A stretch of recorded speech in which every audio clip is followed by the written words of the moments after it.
Hey there, Knicks fans. It's playoff time, and that means we're gearing up with the freshest hats and swag from Fanatics. We're buying our merch with Fan Cash since we bet with Fanatics Sportsbook, where you earn Fan Cash on your bets. Download the Fanatics Sportsbook app and start earning Fan Cash today. Gambling problem? Call 1-800-GAMBLER. Connecticut residents call 888-789-7777. Massachusetts residents call 800-327-5050. New York residents call 877-8-HOPE-NY. Maryland residents visit mdgamblinghelp.org. Hey there, Knicks fans. How you doing? It's your boy Jonathan MACRI with you for another episode of the Knicks Film School Podcast, where we are continuing our wall-to-wall coverage of the impending series between the hated Indiana Pacers, I really do hate them, and the presumptive favorites, I suppose, for the time being, New York Knicks.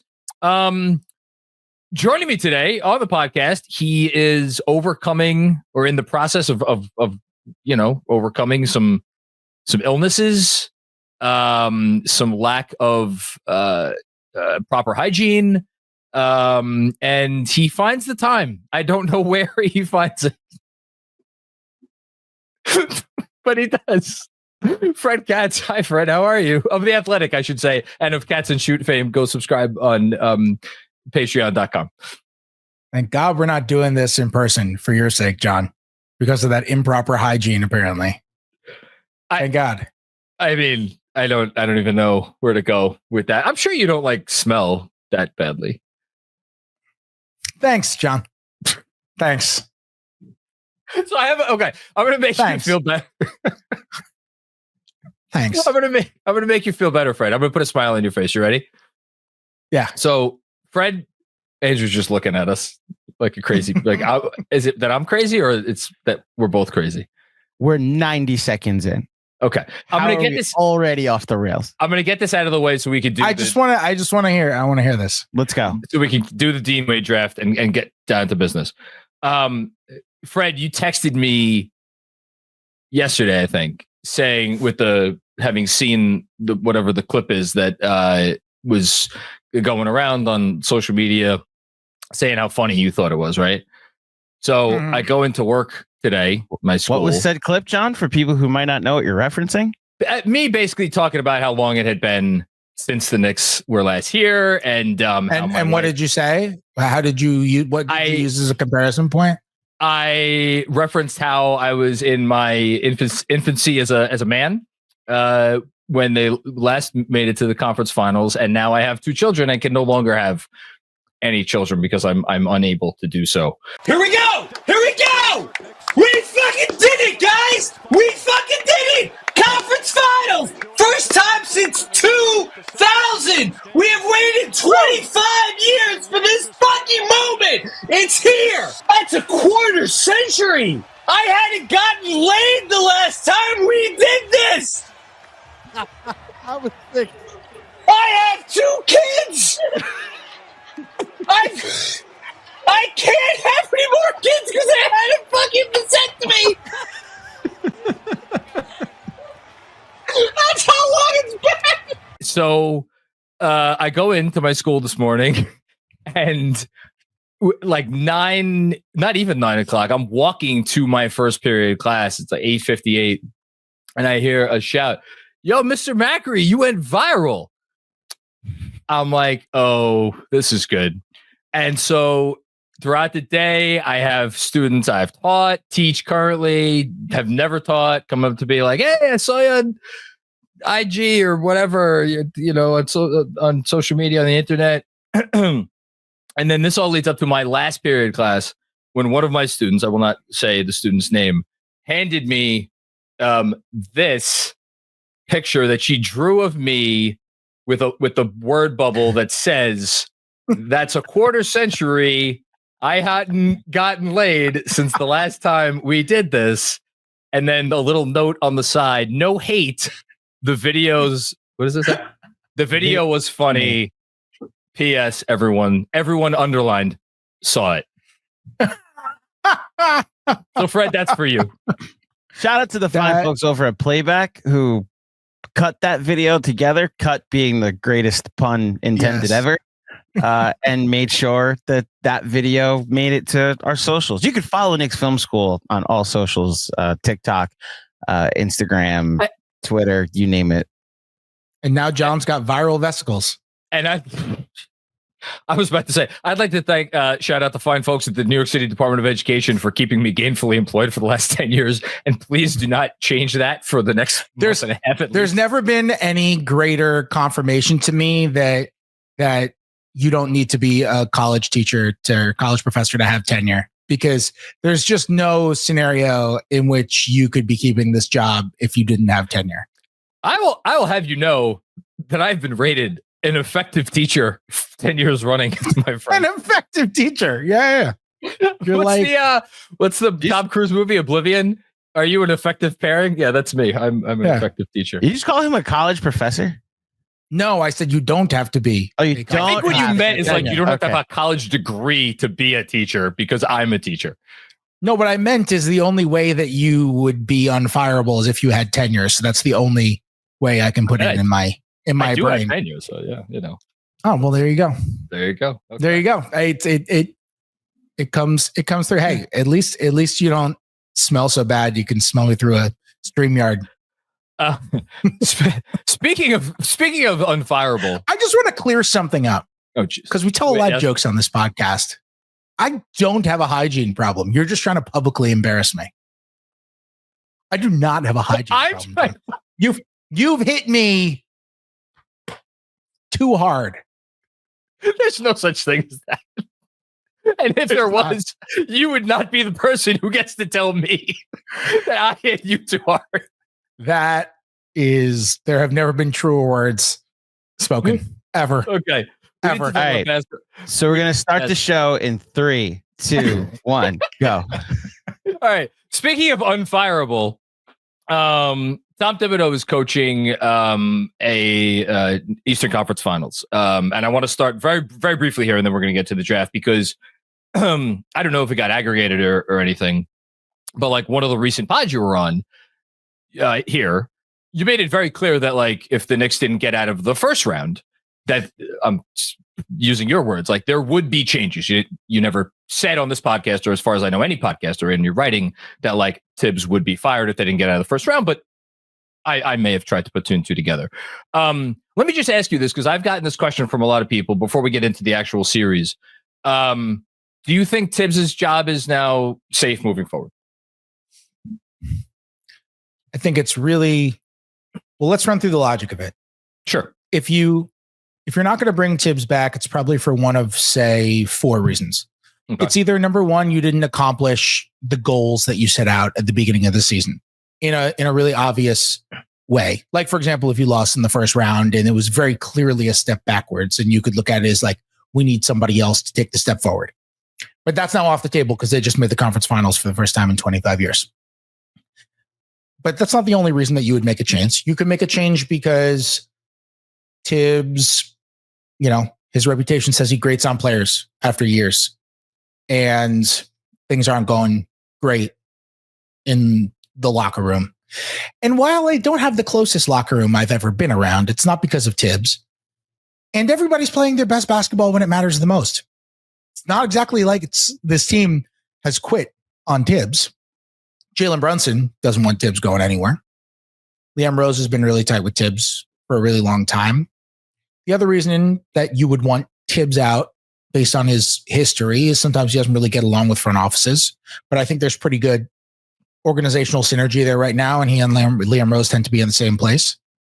And the other reason, I'll say it's 5 reasons. There are 2 more reasons that I'll say. Number one, if you think the minutes thing is such a big problem and the team is falling apart health-wise, except they're the healthiest team in the NBA.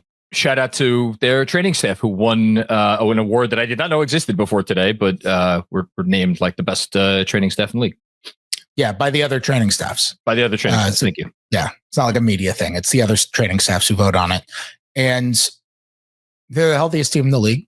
And it's hard to get rid of them because of the minutes when none of the things that people are worried about with the minutes are kind of happening. Like they just all played their best basketball game of the season in game, 90, whatever it is.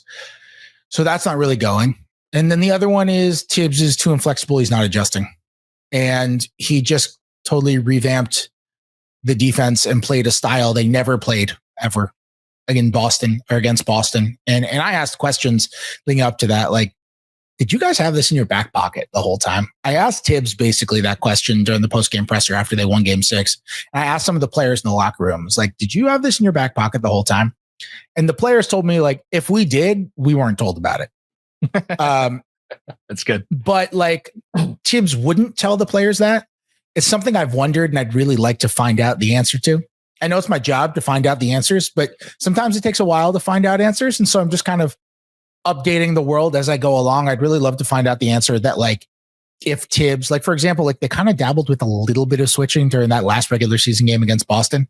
And I've wondered if, like, if Tibbs had that sort of defensive stuff, if he knew he was going to do that all along. And that was part of why he was like, nope, we're going to go to this and we're going to be good to go.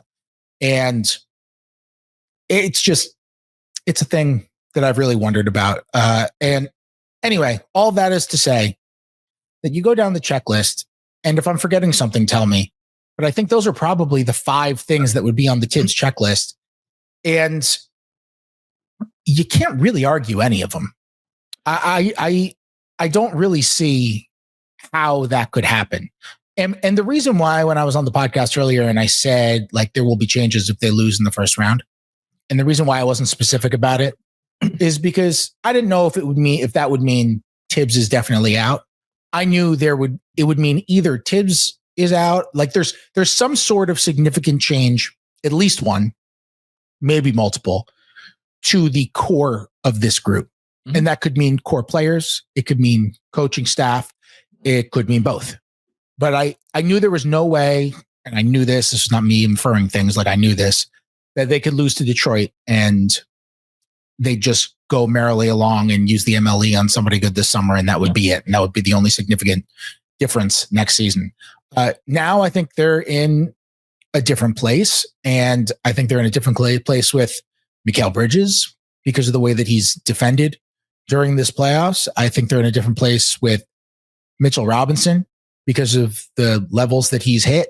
I do think, like, just like jobs are lost in the playoffs, jobs are kept and won in the playoffs. And this is what you play for.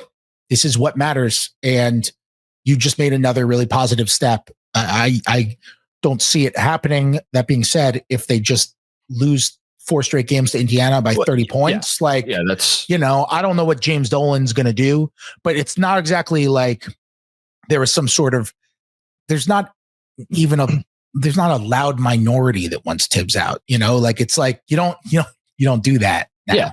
I'll say 3 quick things. The only other thing on your that could be on that list, I would imagine, is if like a hotter coaching or a hot young coaching candidate or something comes along like that, but I don't know that person, I don't know that would be a Leon Rose thing to do. And I don't know who that person would even be. I don't think that'll make a difference, to be honest. Okay.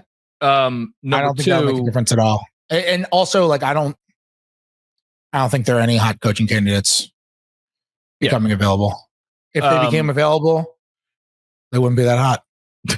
There you go. Number 2, you did just say kind of something about the locker room. They don't have maybe the closest locker room. I would implore everybody listening to this to go check out Fred Katz's article on The Athletic from after Game 6, in which he detailed a players only meeting, and to read up on some details there, in which I think you make it very clear that, like, no, this is not a locker room that is like fracturing, but like there was a need for a players only meeting. And if you want to hear even more about that meeting and the genesis of it, go subscribe to Katz and Shoot, which you could find on patreon.com.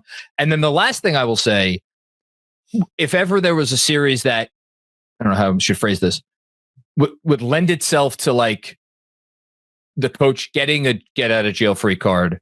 If this series went, let's just say the Pacers 1-6 and they just, I don't say ran the Knicks out of the gym, but it was very clear that their depth was a big plus. That was the one thing going into this year that we were all acknowledged. Like, look, the front office couldn't really do anything about that. We know the Knicks are thin. It's not like Campaign has played great. I mean, we'll see if he gets drafted today. We're only going 8 rounds since game 1 of the Detroit series. So that would almost be, again, not a get out of jail free card because they should win the series. But you could see that being like, all right, we knew we needed another summer to, as you referenced before, maybe sign someone with the MLE or whatever. So I would think that would help his case rather than hurt him. Yes, I think so. I think it's honestly hard to have the conversation about any sort of changes coming up after the season, just because like there might be a lot of this season left. Well, let's hope there is. I don't think there are going to be any significant changes made, at least with Tibbs. Like that would, at this point, that would surprise me, but we'll see what happens moving forward. I just wanted to ask because it came up on the pod recently. And again, a lot of people had asked me about it recently. So I wanted to at least get that out of the way. Yeah. No. I mean, it's reasonable, but that was not a Tibbs is out no matter what. That was changes will be made if they lose in round 1. And not only did they not lose in round 1, they pulled off the biggest upset that this franchise has had in Lord knows how long. It's since 99. Sure, yeah, exactly. Since 99, and then they go to the finals as an 8 seed. And like that's it. And you know what? I think you could even argue, like, I don't know what Vegas odds were then, or if you could look that stuff up with the way the gambling was in 1999, but like the Knicks were supposed to be good in 99. Yes. It was the strike year, and guys showed up out of shape because they thought there was going to be no season, and there was a short training camp, and they just were bad in the regular season. And they started to come together right at the end of the regular season. It was only a 50-game regular season. It was a fake season. Like it wasn't a real. It's so funny that like nowadays we live in a culture where every single sports fan tries to decredit any modicum of success that anybody has. Like, oh, you're only there because someone got hurt. And like, I can't even imagine what the modern day sports fan, how they would react to the Knicks going to the finals as an 8 seed during that strike year when it was 50 games. And it that was like not a real thing. Also, like first round, they beat an 8 seed. It was a 5-game series, not a 7. So like, it's a little different. Well, perfect transition, because imagine if the Indiana Pacers season this year had been stopped after 50. I'm looking at it right now. They were 29-23 after they lost actually to the Knicks on February 11th. And then Knicks were 27-23 that year. Yeah. So Pacers were a little bit better here. Pacers started off this year really. They were 16-18 after they lost. They were 10-15. Yeah. They were 10-15. It was so. To your point about that 99 season, and like if that had been a regular season in length, it would have been probably better. Okay, enough filibustering. Let's get to the draft. I always forget who picks first in these. GMAC is in the background. Maybe he could tell us, or maybe he left. He's probably sick of me. He might be sick of you too. I mean, yeah, he's definitely sick of me. He podcasted with me this morning. I roasted him on my podcast for no reason whatsoever, just because I thought it would be fun. That's the only reason. It's actually really funny what you roasted before too, to be honest. Yeah. So, I just assumed it was a baseball thing, but is that no? The Subway Series got brought up, but I did my job, but I did my job as a fan for once, or for usual.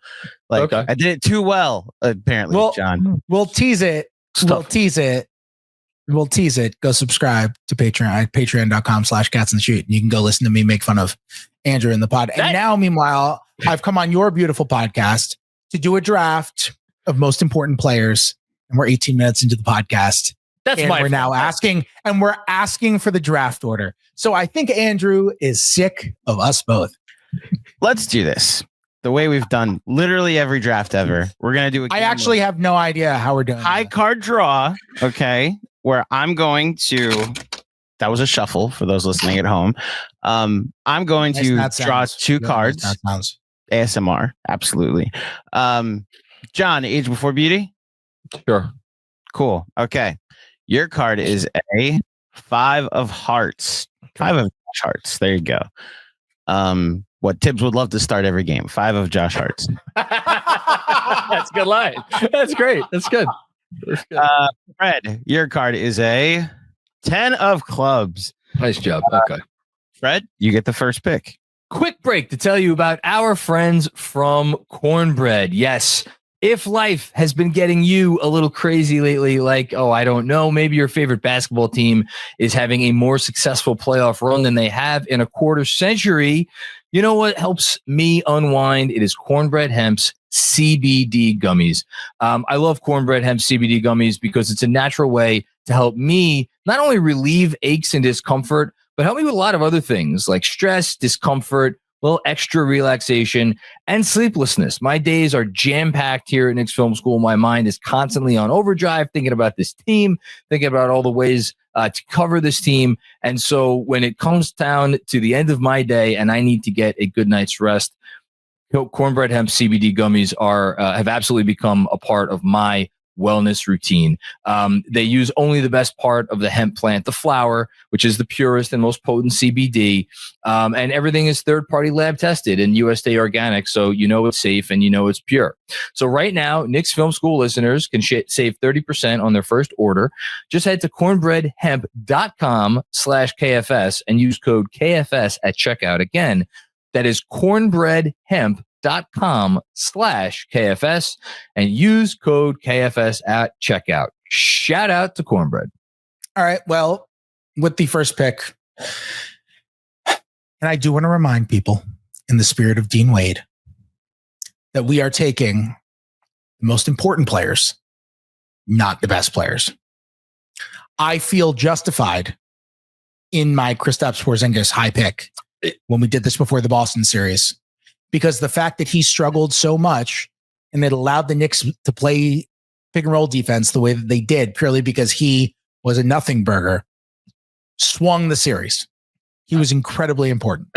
I completely agree with you. So we're talking most important, the guys who for whatever reason, they have a chance to have a ton of impact and change the series. However, the most important player in the series is the best player in this series, so I'm taking Jalen Brunson. It was whatever my first pick too. Do you want to just give me your biggest reason for making him the top? He's so good at basketball. He's just like, Thanks, hold on. If you could subscribe to read more of Fred Katz's. Wait, what did Berman call you? Knicks analytics writer Fred Katz's work at theathletic.com. I think I actually don't know at theathletic.com. It's unbelievable how Mark Berman can mention you in a tweet, and within 3 minutes of the tweet, I probably got 10 texts. One was from me. One was from you. I got texts from probably 10 people. It was unbelievable. I got texts from every Knicks beat writer. No, it wasn't actually. But I got texts from every Knicks beat writer. I got texts from other friends. Just either the tweet with an LOL or Knicks analytics writer. I love that. It's great. God, anyway, sorry. I was so excited to get the Berman treatment. Why Jalen Brunson? Jalen Brunson is the best player in this series and has the greatest opportunity to swing a game at any given point because nobody's fingerprints are all over the ends of close games the way that his are. And if he plays well, the Knicks usually win. And if he misses his shots, the Knicks sometimes win, but they often don't. And he plays well a lot more often than he doesn't. You know, people have started to make this point. You know, like Lebitard made this point. I've seen other people make this point too.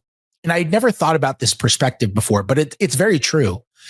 The way that Knicks fans and the Knicks in general feel about Brunson in how he could be, he's one of the very few players in the league who everybody, like he could just be, like he could miss every shot in crunch time.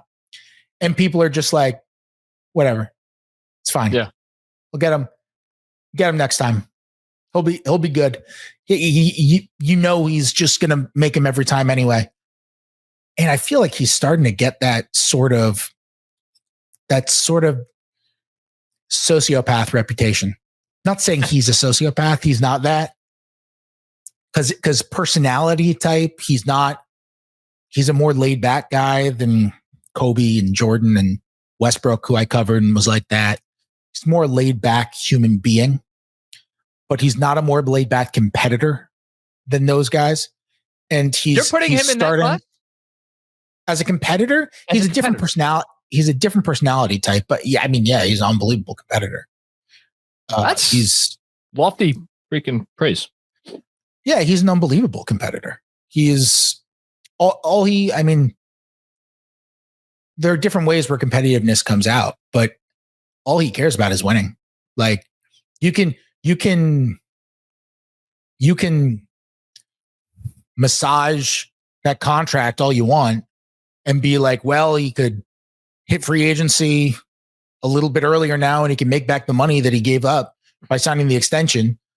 But like what nobody talks about when they say that is, well, he could have just hit free agency, signed a more expensive contract for the same amount of years, and then hit free agency again and made even more money. Yeah. So he's still losing the money. He did that. He can make back the money. Yes.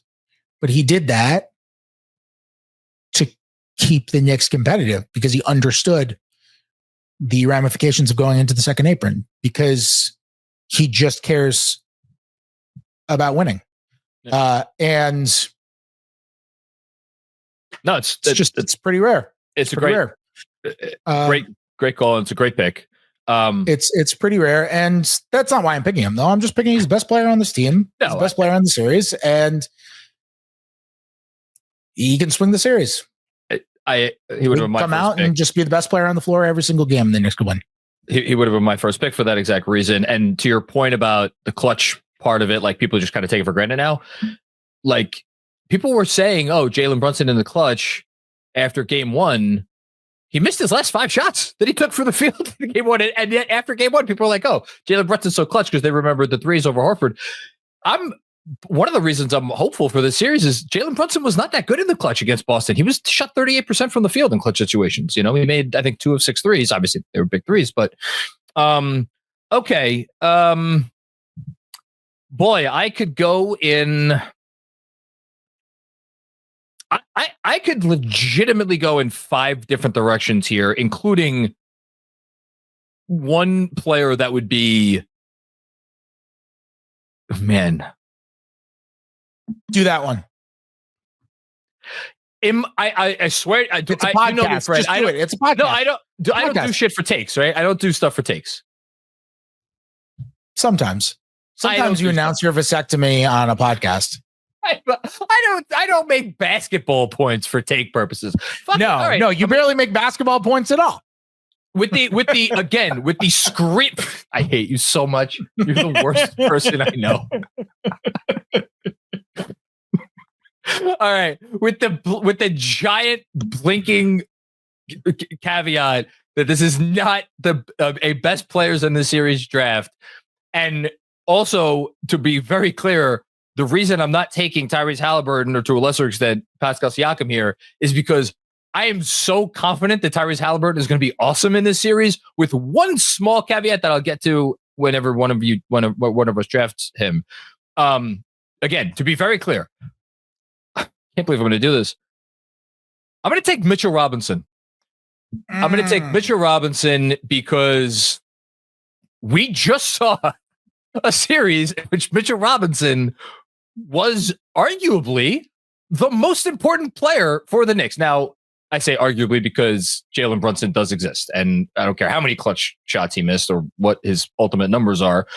The Knicks weren't getting anywhere without Jalen Brunson against the Boston Celtics, and he was really, really, really freaking good. That said, what Jalen Brunson did against the Celtics, I think me and you both kind of were like, yeah, okay, great. He did what we thought he would do. I didn't expect Mitchell Robinson to go into the Boston series, and I don't know if you did the same math that I did. So if you look at every player in the second round and you go there with their on-court plus number, and then you add it to their off-court minus number, Mitchell Robinson had it was a 89-point difference between plus 46 on, minus 43 off. only one player in the playoffs was better than that, or in the second round, excuse me. Second round was better than that. That's Tyrese Halliburton. I think they were plus 50 something with him on, minus 30 something with him off. That is so insane for a guy who played, what did he play? Like 20, 21, 22 minutes a game? Something like that. And I am even more fascinated by him in this series for a couple of reasons. One, I think offensive rebounding could change the series in a bigger way than it did against Boston. Two, with all due respect to the Celtics, I think the challenge of guarding the Pacers on the perimeter is more foreboding for a big man than it was against Boston. And then number three, and I don't want to give away my cat points yet, but I wonder if this needs to be, and I talked about this with Jeremy, a cat series as much as how much it needs to be a cat series. And if we might just get more time with just Mitchell Robinson as the only big on the floor because of the unique defensive challenges that the Pacers present and whether Cat can hold up, frankly, against his Pacers offense. So Mitchell Robinson, congratulations, you're the second pick in this draft. That's a good one. I'm going to make my pick, and then we can keep talking about Mitchell Robinson because it'll tie together. I'm going to take Karl-Anthony Towns with my next pick. Of course you and it's kind of just the opposite side of the same coin, where this is, in some ways, it could be a good Cat series. It's absolutely. And he was great. Other ways, regular season, yeah. Yes, he was. I don't know what to take from the regular season because they played twice in the very beginning of the season when the Pacers were off to that bad start. They played in October. It doesn't matter. No Mitchell Robinson in any of the 3 games. Second game they played, there was no Andrew Nembhard, who is so important to what the Pacers do and like unlocks everything for them. And then they played, in midwinter or whenever it was, end of January. Like, it's just nobody was who they are now when those games were played. And you take away, so this is why I'm like, it could be a real Cat series. And it also could be a poor Cat series. Because on one hand, I'm thinking, all right, the Pacers really don't cross match very much.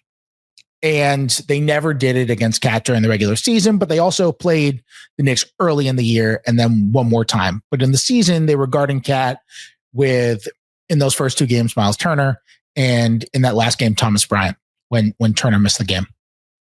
And they really generally like guarding centers with centers. That being said, we just saw the Pistons guard the Knicks all season with Jalen Duren and Isaiah Stewart. And then we got to the playoffs, and there was never a point where the Pistons actually preferred doing that. They only ended up putting Duren on Stewart when Tobias Harris was in foul trouble, or Duren on Cat when Tobias Harris was in foul trouble. Otherwise, it was Tobias Harris like the whole time, right? Yeah. And I imagine the Pacers will be similar. That's my guess, because the book is out.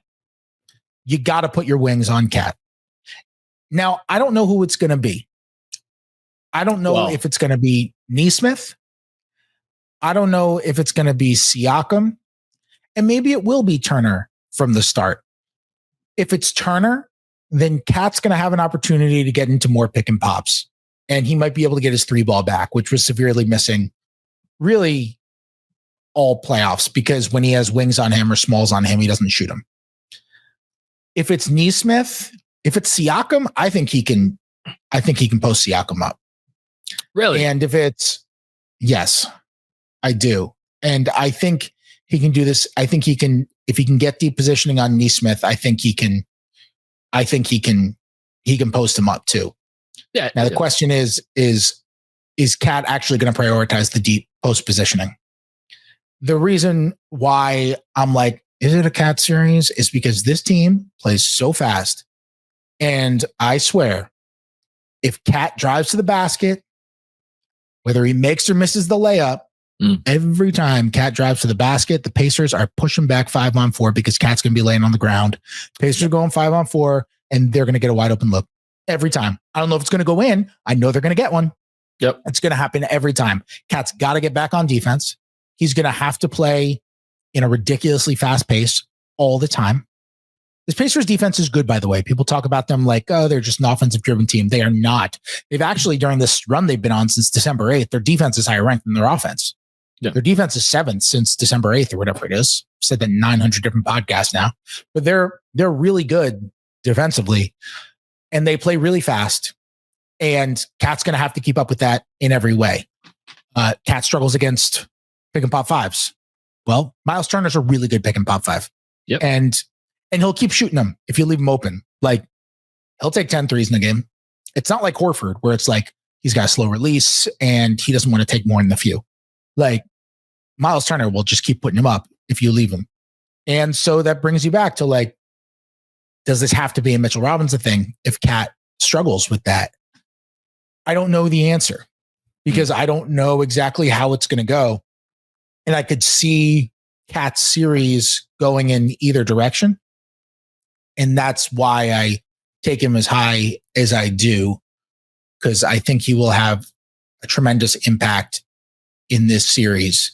I just don't know if it's going to be tremendous in terms of, wow, Kat was the best player in this series, which I think is on the table, or if it's going to be tremendous in terms of, wow, if only the Knicks got something out of Kat that they was close to what they expected, then they would have won it, which is possible too.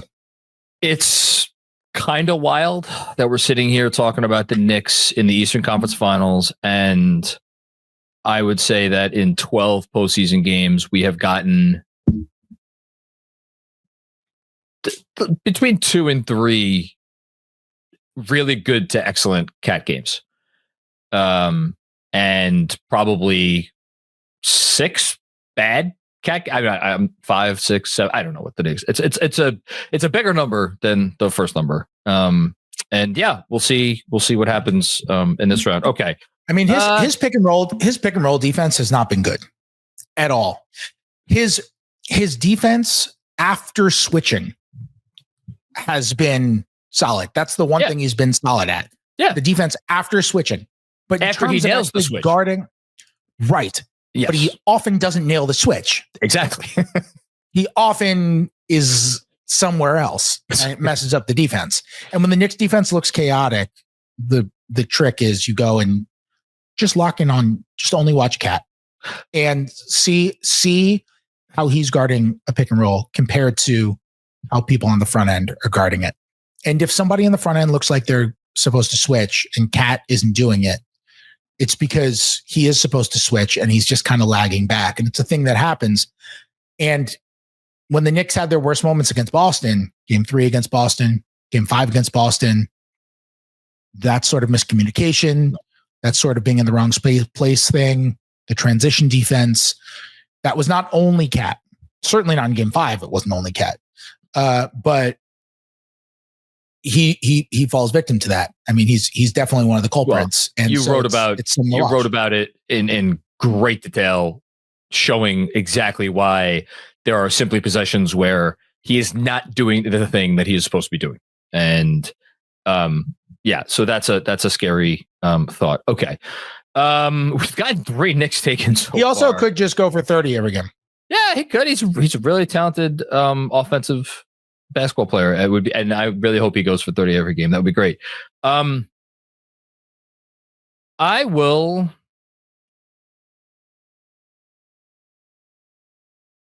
to go with Pascal Siakam. I'm going to go with Siakam because I think so. It's interesting. You figure that I was listening to the excellent preview that Benji and DJ did with the fine folks who cover the Pacers. Everybody should go listen to that. And the prevailing, I think, thought from our side is that OG would guard Pascal. And as a way to basically, I think the way Benji put it is like the Knicks are going to have to take something away, and they'll just if you put OG on Pascal, then you don't have to worry about that. Or not that you don't have to worry about it, but then it's like basically just, okay, how do we guard the pick and roll?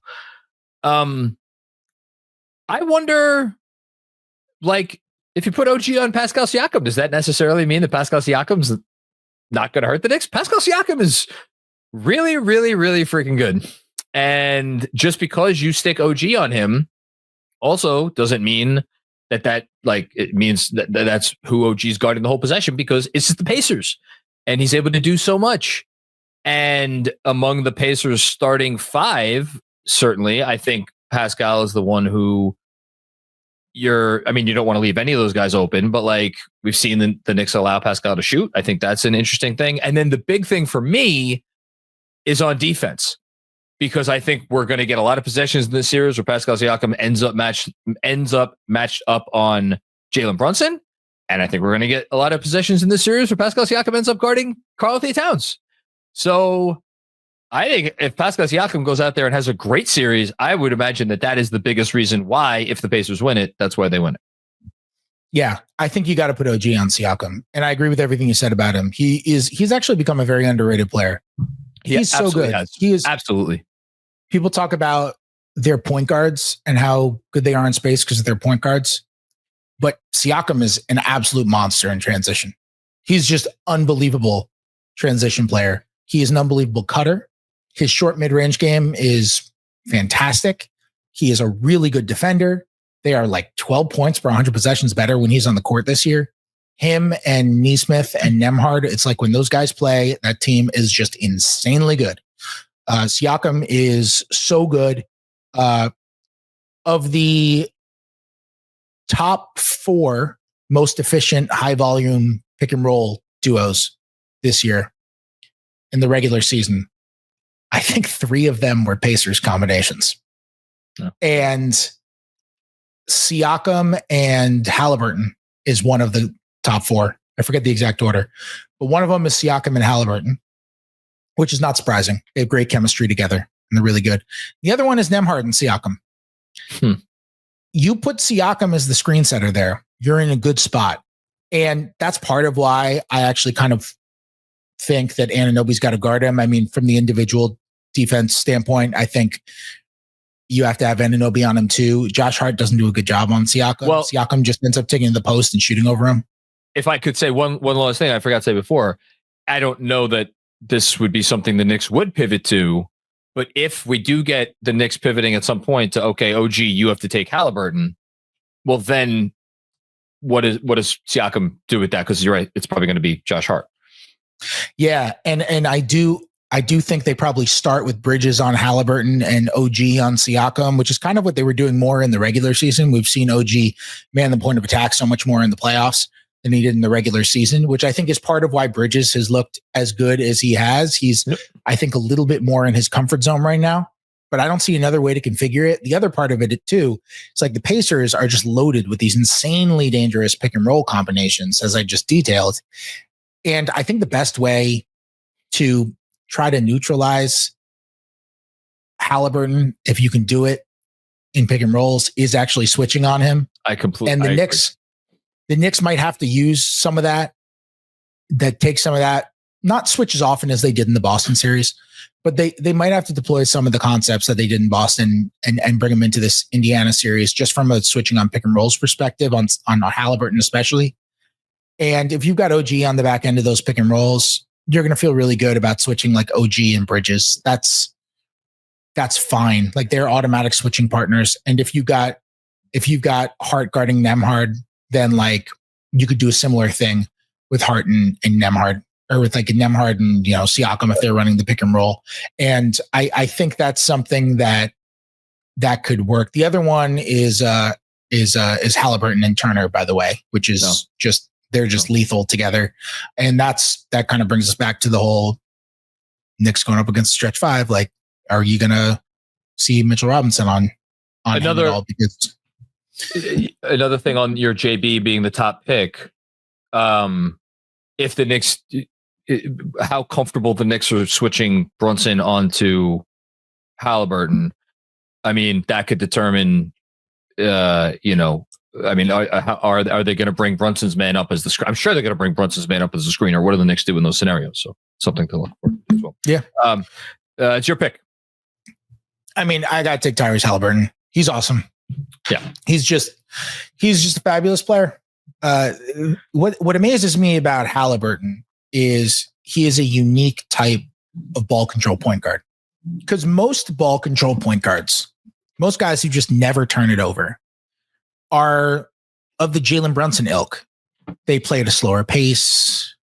they prod, they break you down, they wait for you to mess up, and then they attack. That's what Brunson does, never turns it over. That's what Chris Paul does, never turns it over. That's what the great ball control point guards, you look at the guys who just lead the league in assist to turnover ratio every year, and it's Tyus Jones and his brother. And this is how the great assist to turnover guys play, just always, right? Except for Halliburton, who looks like the road runner out there, is taking crazy ass shots and making wild passes and never stops running. And he's so well conditioned. He doesn't get enough credit for his conditioning. He's so well conditioned. He's always moving. He's never like, he's good at playing with speeds. Like when he slows down, it's because he chooses to slow down. Like he never actually slows down. He is just so well conditioned. He never walks the ball up. He'll always get you into your actions early. He never thinks twice of like, might turn this over. Maybe shouldn't do this. Like he almost exclusively makes jump passes. Like there's nothing fundamental about his passing. There's nothing fundamental about his ridiculous looking jump shot. And yet he never turns the ball over because he's just that good. And he'll have games where he has 15 assists and no turnovers. He's done that so many times in his career. I think over the course of his career, he has more 15 assists, no turnover games than the entire rest of the league combined. Wouldn't surprise me. Because that's not a thing, 15 assists and no turnovers. Like that's not. It's not a thing until Tyrese Halliburton made it a thing. The way that he is able to play a ball control style without implementing a ball control style amazes me. And that is so huge. And it is going to be exhausting for the Knicks to have to go up against every single day in a series where all the games are every other day and the Knicks have 7 guys who the coach trusts and may very well just play a 7-man rotation, especially in the important moments.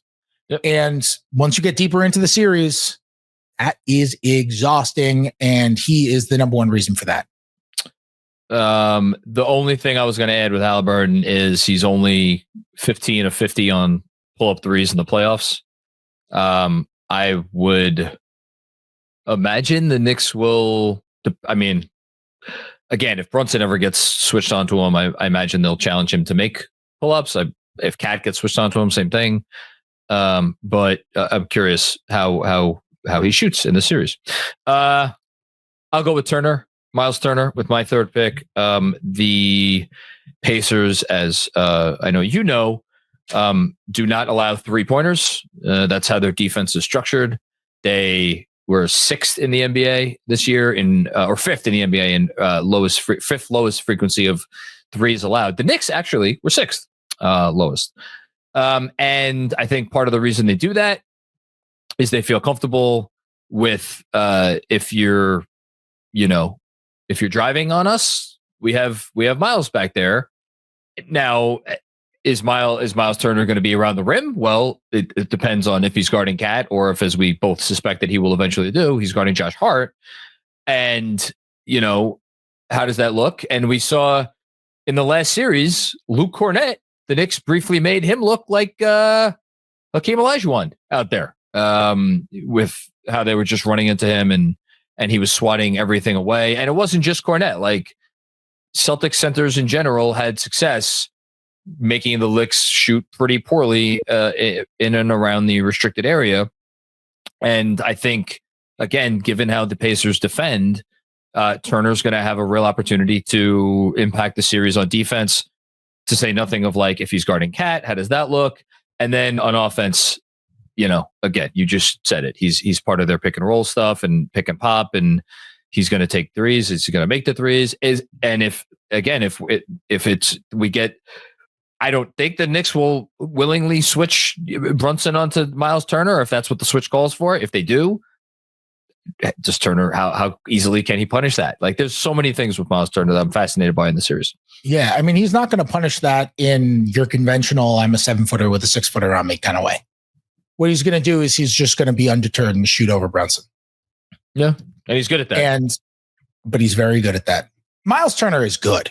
Like, he's just freaking good. And I will say Pacers front office has done a great job. Oh, because exceptional. They've done an amazing job. I was, even this year, after their poor start, and then they got hot, and leading into the deadline, I know there were reports about, Miles Turner's name could be out there, all that stuff. And I was being told the whole time that they are not trading Miles Turner. We are keeping Miles Turner was the prevailing thing. No way. He's a free agent after this year. They want to re-sign him. I was just told, do not report that the Pacers are taking calls on Miles Turner. You will be wrong if you do that. I'm like, okay, great. I won't. And I reported the opposite because I had it, all the way through that they weren't trading Miles Turner and they weren't taking calls on Miles Turner and they wanted to keep him for the long haul. And it's not that I thought that was wrong, because you look at the upcoming teams with cap space this summer and it's who's really going to be a threat to sign Miles Turner? Probably nobody, and he's so important to them.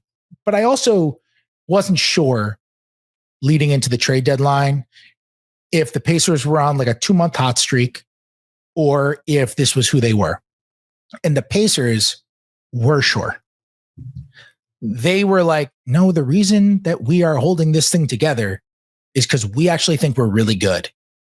We think that what we've been for the last month is us. We think we're really good.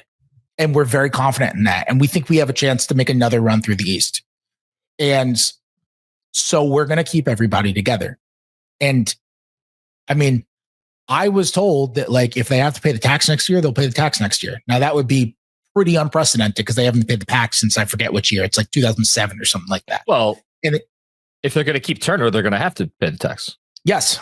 Unless they find another way to dump money where they could dump Toppin or something like that. Toppin would be the obvious one. But I was told this team is really good. And if they show to be really good in the playoffs, they'll pay the tax. And, this was leading into the deadline 3.5 months ago and things change and whatever else. But props to the Pacers front office. They knew their team well. They bet on their team. They did it with conviction. It's not like they shopped Turner around and didn't like the offers and were we're going to keep it. They were swatting away Turner calls. All the Turner noise out there, it wasn't real. And it might have been teams were lusting after him and calling, but they weren't engaging. And they were right. And they were proven undefinitively correct. So I just smart. Sometimes the smart thing is actually not doing something. We always think about the smart trades. Sometimes there are smart non-trades.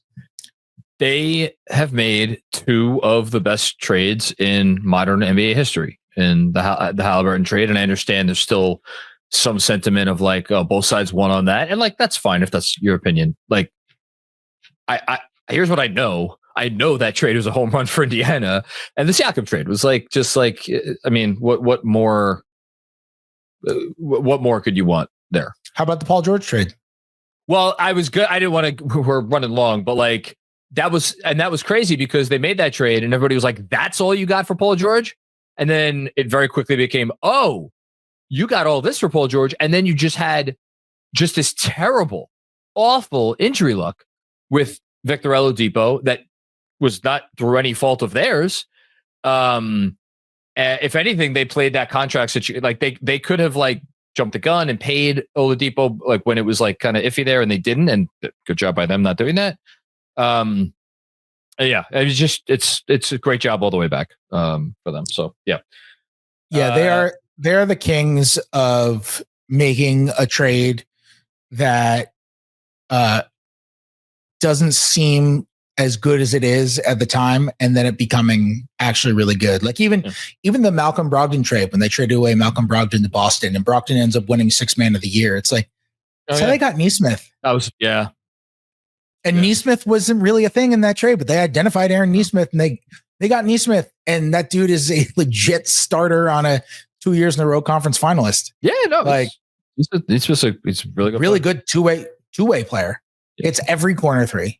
He's good. Anyway, I'm making my pick. Yeah, we got to speed up here. We got to go. Another fantastic transaction for the Pacers. 2nd round pick, Andrew Nembhard, who is maybe the most underrated player in the NBA, in my opinion.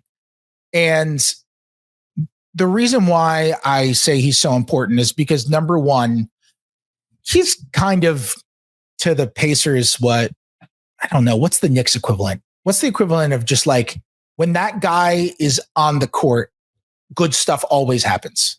It's like it's a combination of Deuce and Josh Hart.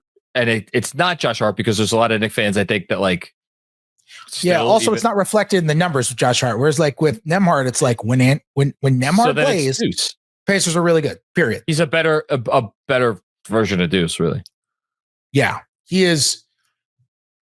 He's a wonderful defender. I think he's going to end up starting on Brunson. The Pacers basically always put him on the highest usage guy. He has a ridiculously difficult job. Pacers are always putting him on the highest usage guy. He is a fantastic game manager.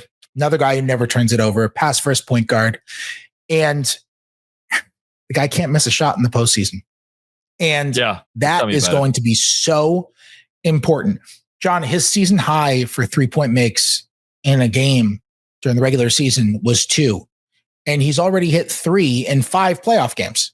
I didn't realize like he shot it like really poorly in the regular season. I honestly wasn't aware until I looked up the stats today. Yeah, he shot 29% from 3. It's wild. And he's made 22 out of his 44 threes in the playoffs. Now there are 2 ways to look at it.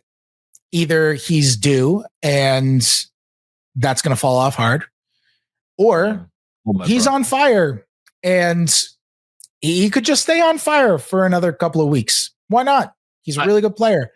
And I don't know which one it's going to be. I don't think anyone can know. And, we'll see what happens. The feature I've always wanted to write, and I will at some point, is about Andrew Nembhard, actually. And a particular family member of Andrew Nembhard, who is maybe the funniest human being in the NBA. And so. Okay. I look forward to that. Maybe I'll write that this series. Might as well. It's got to be written at some point. Andrew Nembhard's dad is like no other human being on the planet. Okay.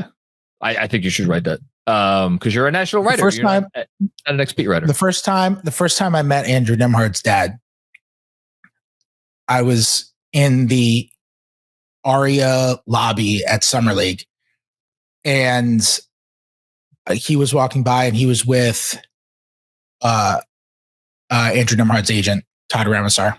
I bumped into him and said hi to Todd. Todd said, "Do you know Claude?" I said, "No, I don't know Claude." He was wearing a Team Canada shirt because Andrew Nembhard was there for Team Canada workouts.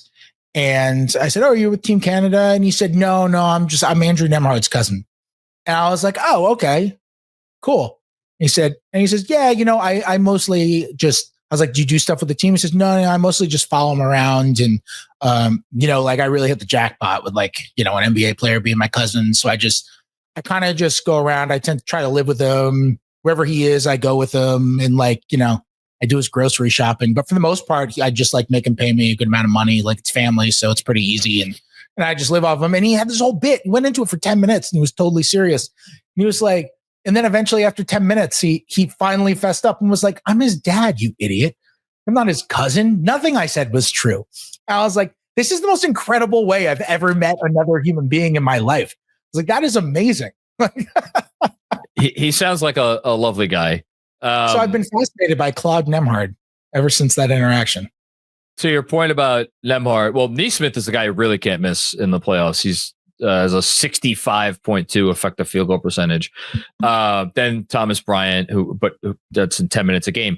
Nembhard, 60.6 effective field goal percentage, just a tick above Pascal Siakam. I will just say right now that if the Pacers shoot like they've shot through the first 2 rounds, an effective field goal percentage of 58.3, I don't expect the Knicks to win this series. I think that whether it's the Knicks doing something or the Pacers just falling off, I think that number's going to probably have to come down. Which could be a good transition for me taking a high caliber Knick wing defender. And I'm not going to do that. I'm going to take Josh Hart because stray at Josh Hart. Take a high caliber wing defender. I'll take Josh Hart. Wow. OG Anunoby is a defensive player of the year, not he was in the conversation for at least all defense first team.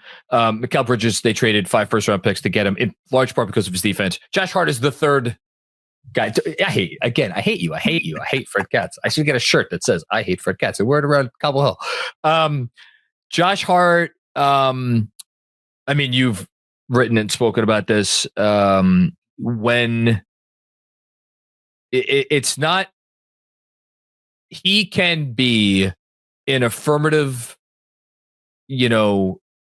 counter to the things that seem to happen to New York's offense when he is on the floor. He can be an active participant in making sure those things do not happen. And it's not just by taking threes. It's in fact by doing a lot of other stuff besides just taking threes. It's about what he's doing. Does he have the ball when he doesn't have the ball? Is he moving around? Is he getting his teammates to move around? Is he bringing up the ball? Talk about, again, something that they discussed in the X's and O's pod. Is Jalen Brunson bringing up the ball in this series? Well, if he's not, who's bringing it? Well, it's probably Josh Hart. Turning what the Pacers do against them, giving them a little bit of the raw medicine, whatever if you want to say. Josh Hart getting out in transition, semi-transition, all those things.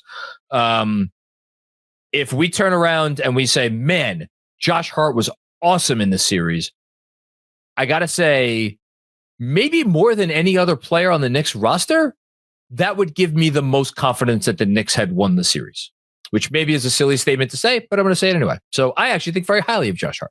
There you go. All right. I'm into it. He'll also be a huge component for them on the boards.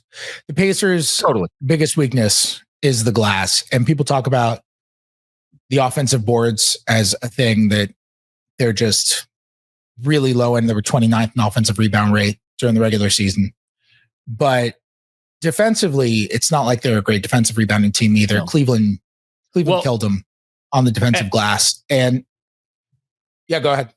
Can Hart duck in for offensive rebounds? And if he doesn't get them, can he get back in enough time to Yes, I think he can. And I think one of the things to look out for is watch him if Indiana, I said this on my podcast this morning, if Indiana hides Halliburton on him, or even if Halliburton's not the primary assignment, I wonder if the Knicks try to run some off-ball stuff to get Halliburton to switch onto Hart off the ball. Not so they can run plays at him, but because Halliburton doesn't box out, because he tries to get up the court for an outlet pass so he can go the other way. And he doesn't box out. And Josh Hart is very good at, part of the reason he's a really good offensive rebounder is because he's very good at identifying specific players who don't box out and knowing when he should crash more. And if he's got a guy who's guarding him who doesn't box out, he'll crash more than he even normally does. And if I have Halliburton on Hart, I'm telling Josh, you do your instincts. If you think you need to crash, go crash, because no one's going to box you out. And if the Pacers have to send 2 guys at Mitchell Robinson because they can't keep him off the boards, then all of a sudden you've got at least 2 Pacers on Mitchell Robinson. You've got Halliburton not boxing Hart out. And he might have a clean lane. Like there could be a game here where Josh Hart has 5-6 offensive rebounds and it swings something for them. Well, yes, but then there's the other part of it, which is we just came off a series in which we saw the Knicks use Josh Hart as a screener for Jalen Brunson more than at any point in that they had this season. Something we saw them do a lot against the Pacers last season. And so if Halliburton is on Josh Hart, that's another, again, just wrinkle. And Josh Hart was really not able to do much in the short roll against Boston, which I think, I don't know if that has more to do with Boston or more to do with Josh Hart, but something that bears watching here. It is your pick. I'm going to take Mikal Bridges. That's who he I imagine is going to be starting on Tyrese Halliburton, which is important enough as it is. But I just wanted to touch on that thing that I mentioned earlier, which is it's not like Bridges hasn't had success defending the ball during the playoffs. He's had massive success defending the ball during the playoffs. But the way that they've used him has been a little different than how they did during the regular season. And this is going to be going back to more of that regular season configuration where Bridges is responsible for the point of attack and OG is on the larger forward. And I think that's the way they have to go. And I think Bridges will succeed because the way that he is playing, I don't think there's anything flukish about the way that he's defending. I expect that this is just what we're going to continue to see for the rest of the playoffs, especially with Mitchell Robinson on the back ends of those pick and rolls when they share the court together. That's just a nasty combination to have to go up against. But Haliburton is an incredibly tough guard. If Bridges can bother him on his own enough to just get Nembhard to run the offense, and you know how much I love Nembhard, but he's not Haliburton. It's not an all-NBA caliber point guard. And if you could just get Nembhard to run the offense a little bit more because Bridges is pestering Haliburton, you can just get it out of his hands a little bit more. Like Haliburton will have games where he takes 5 shots. He'll have those games. And the Pacers sometimes win those games because the rest of their team is really good. But he'll have games where he'll be like, I think I'm not going to shoot it as much because of how I'm being guarded. Because he's very programmed to always want to make the right play and not be like, I'm Tyrese Haliburton. I will get to this stuff, which can be a great trait, is usually a great trait, but sometimes can do him in a little bit. I just think the way that Bridges has to guard him is huge. And because Bridges has been so huge in fourth quarters and so great defensively, one thing that we haven't really paid attention to, and I'm not saying that he should be knocked for his playoffs. I think he's been great in the playoffs, but he's not hitting shots. Like Bridges? No. Yeah. He's not hitting shots. He was great in game 6. He was hitting shots in game 6, but he's not hitting shots in the playoffs. He's shooting like 30% from 3 in the playoffs. He's not hitting anything from above the break. So like if he just shoots, he didn't even shoot that well during the regular season, but if he just shoots his regular season shooting numbers, then all of a sudden that's a huge lift for the Knicks offense, which for the most part has not looked very good in the playoffs. So no. So I think he is a really important one. I agree. I'm going to go with for the third wing in a row for the Knicks. I'm going to go with OG Anunoby. We talked about him defensively already a little bit, so I'm not going to belabor the point there. I need OG Anunoby to be a better player on drives. I texted our chat earlier today. He is shooting 36% from 2-point range he did in the Boston series. That's not good. And I just looked it up. OG Anunoby has had 72 drives in the playoffs. He is shooting.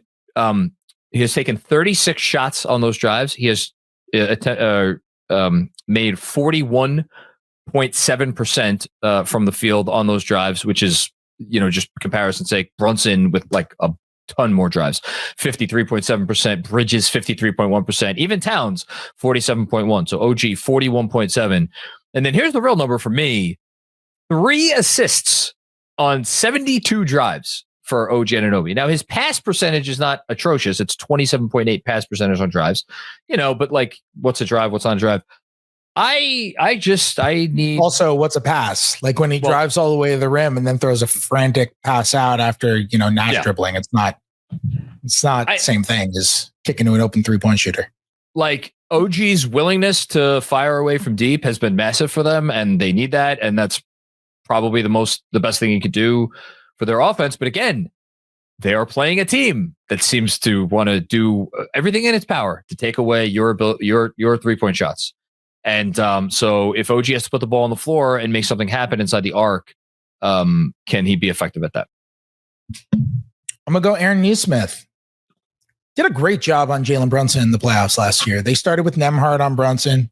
Brunson really hurt Nembhard, which is going to be really interesting too, because Nembhard's a great defender, but Brunson does well against him. So are you going to go to Nesmith off the bat? Are you going to go to Nesmith as you're going to give a quick hook to Nembhard if Brunson is just creating space and getting good shots?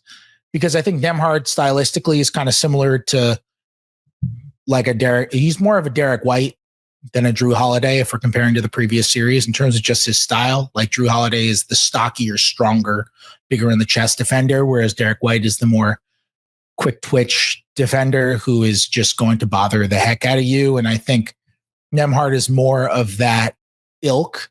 But Brunson is so strong. he's so strong for his size, and people don't think of him as that strong. But look at how he just backs guys off of their spots. Like when he has a guy like White or like Nembhard guarding him, he's really good at throwing in a shoulder, stopping really fast, and being able to fade away and just getting to his like 8-foot fade away. And he got guys with that. He got Holiday with that throughout the Boston series. And Nesmith is a really interesting one because he's bigger, he's longer, he's stronger. He does a really good job when he guards Brunson. And granted, game 3 on was also coincided with Brunson's injury last year, which obviously played a part as well. But like Nesmith has done a very good job on Brunson historically. I also think there's an argument to be made that Nesmith is the best guy to start on Cat too. And he's the only, he is the only player in this series who is kind of that vibe where you're like, even OG, like we're not saying, part of the reason that we're not saying this is because Tibbs just wouldn't put OG on Turner. It's just not how he operates. But like, even with OG, like we're not saying, should they put him on Halliburton or should they put him on Turner? Like, we're not even saying they should put him on Halliburton. We're saying put him on the sizey wing. Yeah. And with Nesmith, I'm not trying to argue he's a more versatile defender than OG Anunoby. He's not. Like I had OG Anunoby, second team all defense this year. I didn't have Aaron Nesmith second team all defense.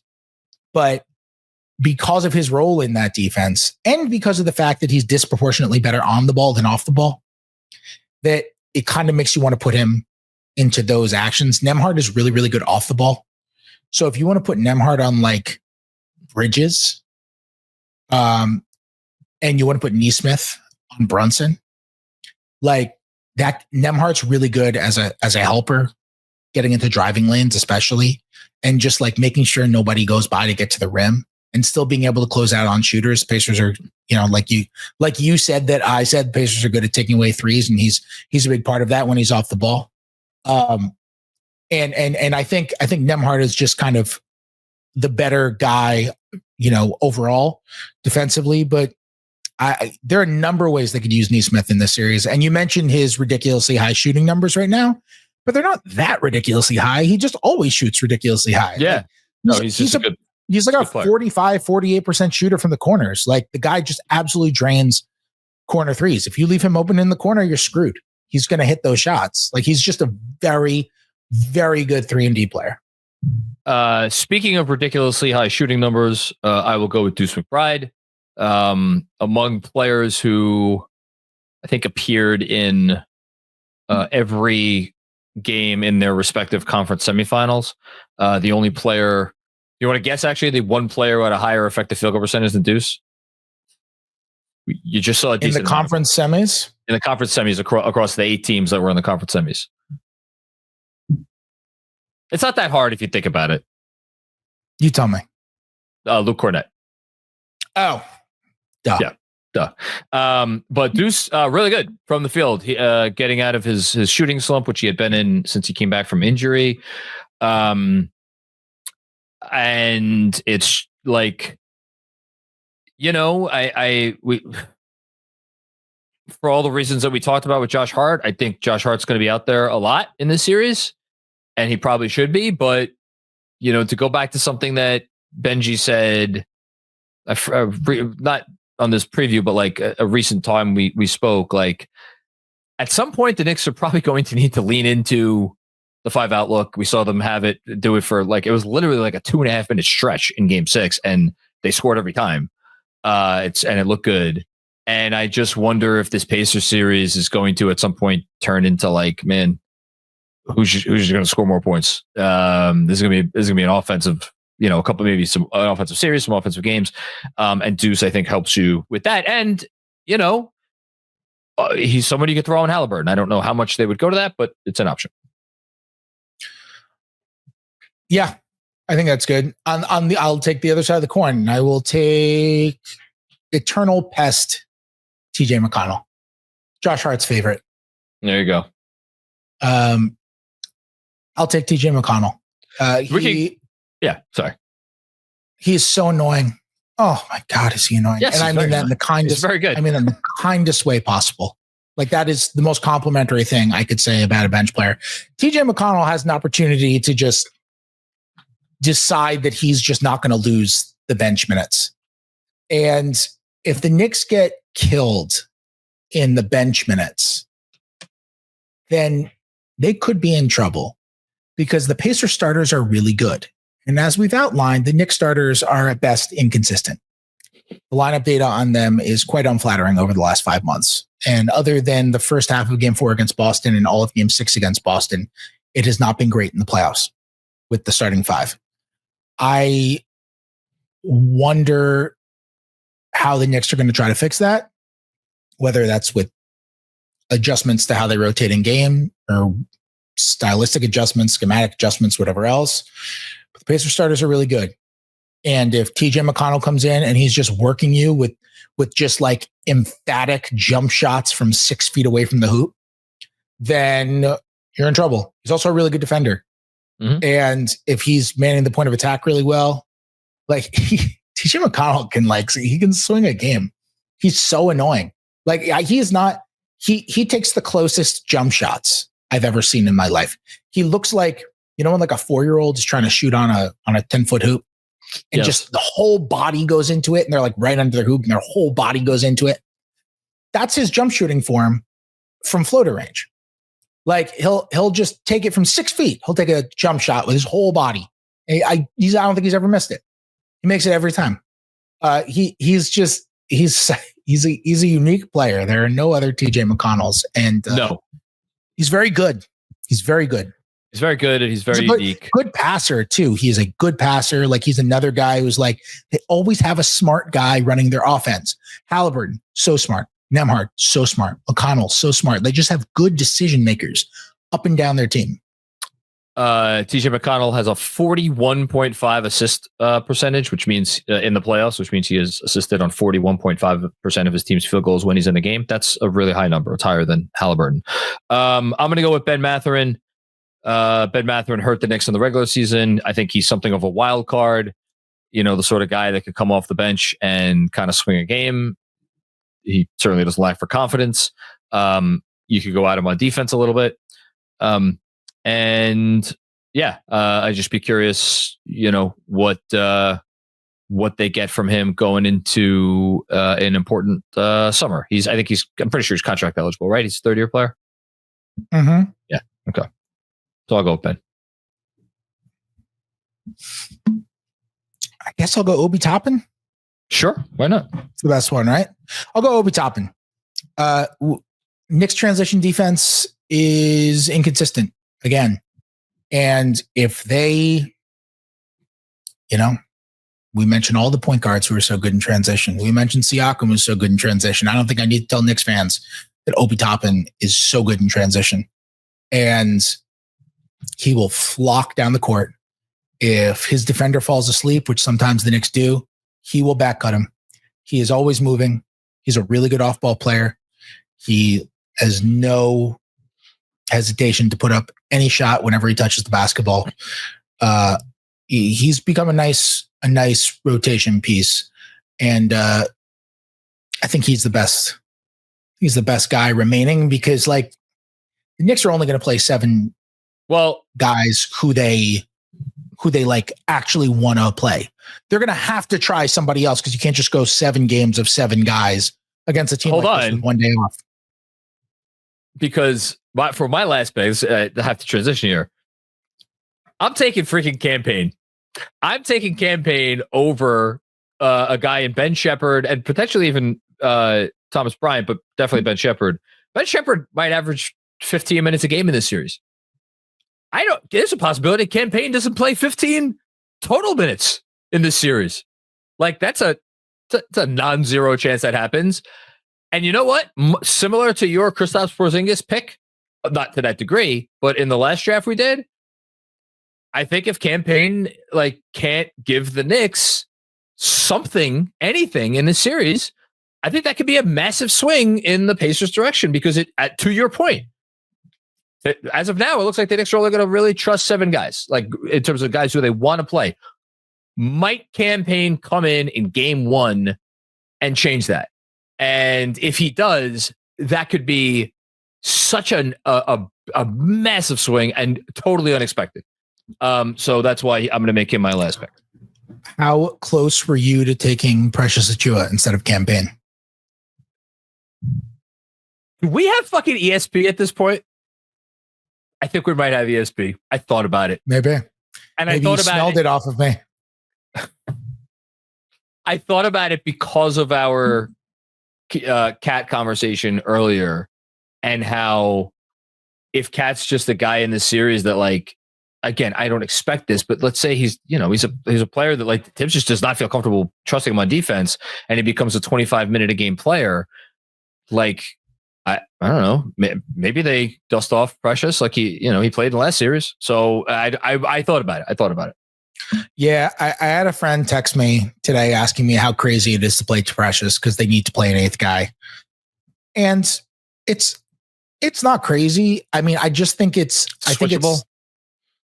He's switchable, and his defense is better than Payne's offense. Right now, however, yeah, you don't need to reconfigure everything in order to play Campaign. You just play him in the backup point guard minutes and you're fine. I mean, he might not be good, but you're not changing up your team. You're not changing up your rotations. Precious brings so many limitations that what you have to do is you have to say, okay, well, we can't play Precious and Josh Hart. No, because Precious and Josh Hart is a disaster every time it happens because it's two non-shooters. And it's like Precious is not just a non-shooter. He's like a kind of a lot at this point.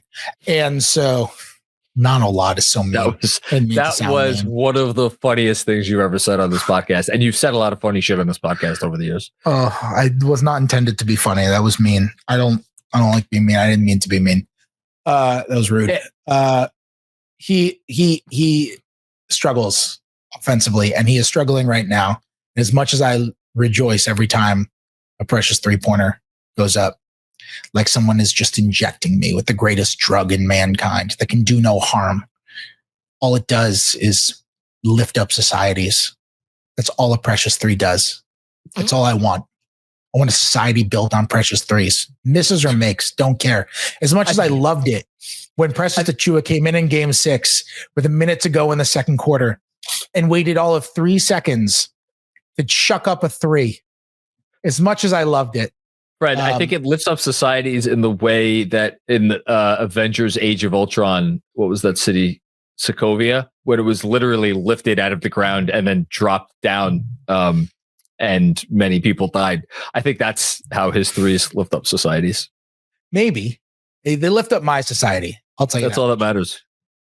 The problem is you can't play him with Hart because of his offensive limitations and the spacing concerns that come with it, and the spacing concerns that come with Precious, not just as a non-shooter, but also as somebody who will sometimes cut into driving lanes where it's like he's actually bringing over a help defender when, like, Precious's intent is always very good. Like, he cuts a lot and he's very active, but sometimes he cuts when he shouldn't and to the wrong place.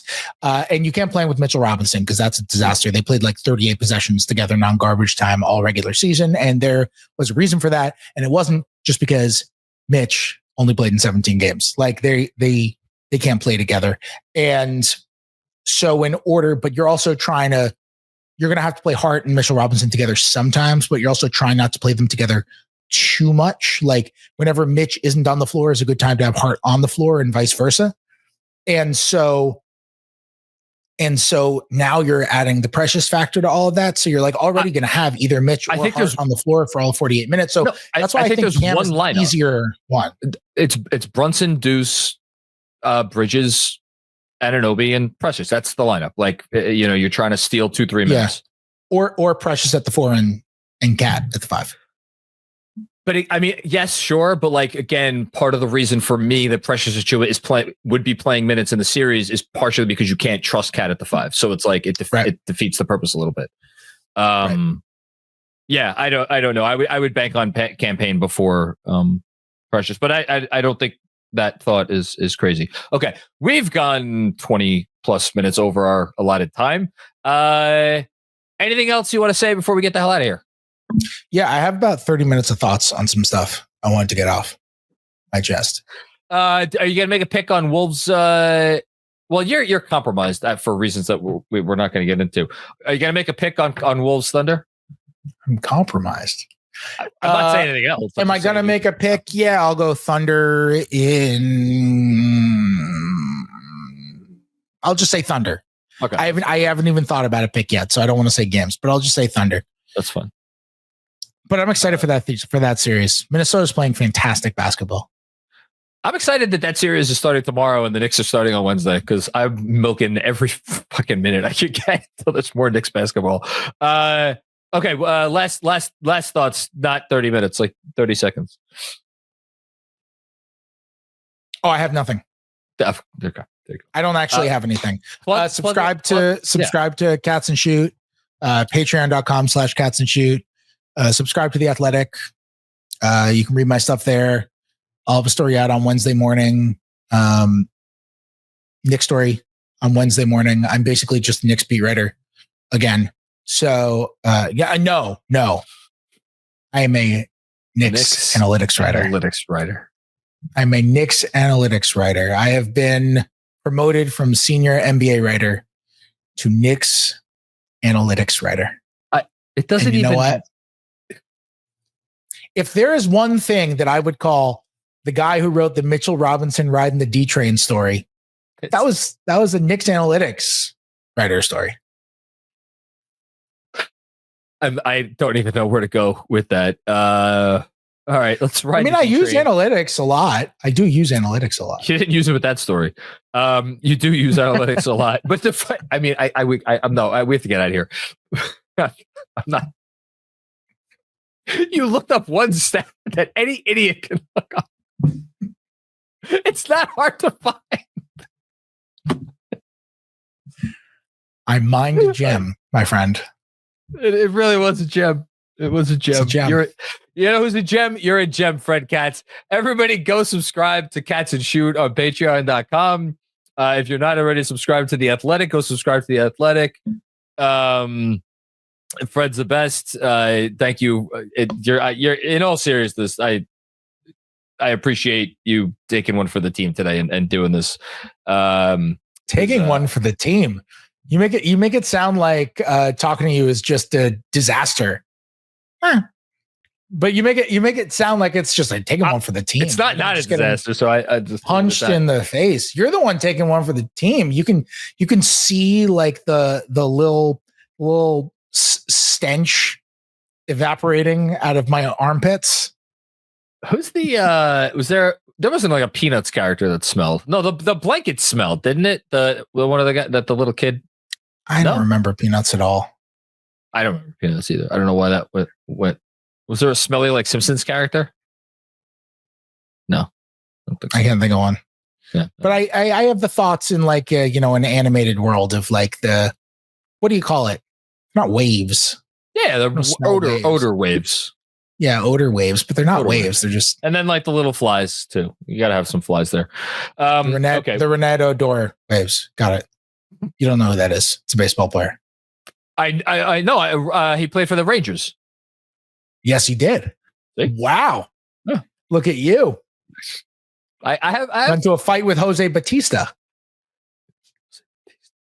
I know that name rings a bell. I would have been. Renee Odor, and you don't know Jose Batista? Jose Batista was an MVP. I'm trying to picture him. Who did he play for? Toronto. He played for other teams too, but no, I wouldn't. He was awesome on Toronto. Oh yeah. I think Andrew left because we're talking about baseball. Not helping. All right, I gotta go. My wife needs the office. Fred, everybody go read and listen to Fred Katz. He's the best. And everybody out there, thanks for checking out another episode of the Knicks Film School Podcast. We will. When will I be back? I will be back probably after the game one. So come check me out on the post game there. And until then, everybody take care and have a good week. Peace out.